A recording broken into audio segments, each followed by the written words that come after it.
ಹೇಗಾದ್ರೂ ಮಾಡಿ ಮನಸ್ಬೇಕಪ್ಪ ಇದರಲ್ಲ ಹೇಗೆ ಅದು ಅನ್ನುವಂಥ ವಿಚಾರ ಬಂದಾಗ ಸಹಜವಾಗಿ ನಿಧಾನಕ್ಕೆ ಎಲ್ಲ ಗೋಕಾಕ್ ಕ್ಷೇತ್ರ ಆಗಿರ್ಬೋದು, ಬದಿಯ ನಮ್ಮ ಮುಳ್ಳಿದಾಗಿರ್ಬೋದು, ಮತ್ತೊಂದು ಕಡೆ ಆಗಿರ್ಬೋದು, ಚಿಕ್ಕೋಡಿಯಲ್ಲಿ ಆಗಿರ್ಬೋದು, ತಮ್ಮ ಕುಟುಂಬ ಸದಸ್ಯರನ್ನ ಬೆಳೆಸುವಲ್ಲೇ ಮಾಡಲು ಪ್ರಯತ್ನ ಮಾಡ್ತಿದ್ರೆ ಯಶಸ್ವಿನೂ ಆಗ್ತಾಯಿದ್ದಾರೆ. ಇಂಥ ಒಂದು ಪ್ರಸಂಗದಲ್ಲ ಈ ಒಂದು ಬೆಳವಣಿಗೆಯನ್ನು ತಿಳಿಯುವ ಸಲುವಾಗಿ ಎಲ್ಲಾದರೂ ಮಾಡಬೇಕಲ್ಲಪ್ಪ ಅನ್ನುವಂಥ ಪರಿಸ್ಥಿತಿ. ಅದರಲ್ಲೂ ಮುಖ್ಯವಾಗಿ ಕತ್ತಿ ಬ್ರದರ್ಸ್ ರೀ.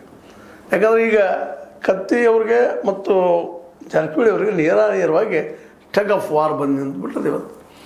ಇನ್ನು 2028 ಬಂತು. ಈ ಒಂದು ನೆಲೆಗಟ್ಟಿನೆಲ್ಲ ಎಲ್ಲರೂ ತಮ್ಮ ಕ್ಷೇತ್ರದ ಗಟ್ಟಿ ಮಾಡ್ಕೊಳ್ಳುವಂಥ ಕೆಲಸಗಳನ್ನು ಮಾಡ್ತಾಯಿದ್ದಾರೆ. ಆ ನೆಲೆಯಲ್ಲೇ ಇವತ್ತು ಭಾಳಷ್ಟು ಜೋರು ಇದ್ದಿದ್ದೇನಪ್ಪ ಅಂದ್ರೆ ಜಾರಕಿಹೊಳಿ ಅವರು ಡಾಮಿನೆನ್ಸಿಯನ್ನು ಒಂದು ಹಂತಕ್ಕೆ ತಂದು ನಿಲ್ಲಿಸ್ಬೇಕಾಗಿದ್ರೆ ಅದನ್ನು ಕರ್ಬ್ ಮಾಡಬೇಕಾಗಿತ್ತು ಅಥವಾ ಅದನ್ನು ಬದಿಗೆ ಸರಿಸ್ಬೇಕಾಗಿತ್ತು. ಅಂದ್ರೆ ಸತೀಶ್ ಅವರನ್ನು ಗುರಿ ಮಾಡಿಕೊಂಡು ಅವರ ಈಗ ಆಯ್ಕೆಯಾಗಿ ಬರ್ತಾಯಿದ್ದಾರೆ. ನಿಮಗೆ ಗೊತ್ತದ ಯಮಕನ್ ಮರಡಿ. ಆ ಯಮಕನ್ ಮರಡಿಲಿ ಅವ್ರನ್ನ ಸೋಲಿಸಿಬಿಟ್ರೆ ಮುಗಿದೋಗ್ಬಿಡ್ತು.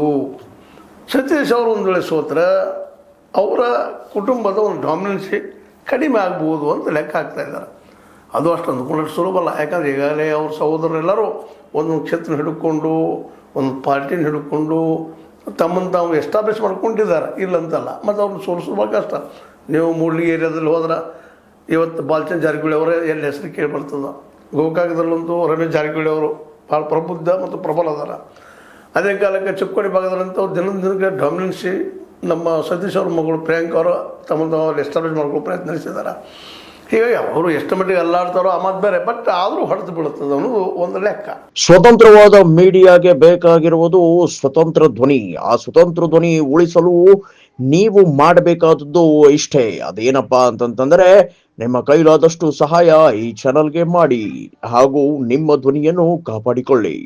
ಯಾಕಂದ್ರೆ ಸತೀಶ್ ಅವರು ಜಾರಕಿಹೊಳಿ ಕುಟುಂಬದ ಬ್ರೇನ್ ಬುದ್ಧಿವಂತರಿದ್ದಾರೆ ಅಂತೇಳಿ, ಮತ್ತು ಆಲ್ರೆಡಿ ಅವರು ಇವತ್ತು ಮುಖ್ಯಮಂತ್ರಿ ಸ್ಥಾನಕ್ಕೆ ಕಾಂಪಿಟೇಷನ್ ಮಾಡಿದಂಥವ್ರು. ಅದರಲ್ಲಿ ಅವರು ಇವತ್ತೇನೋ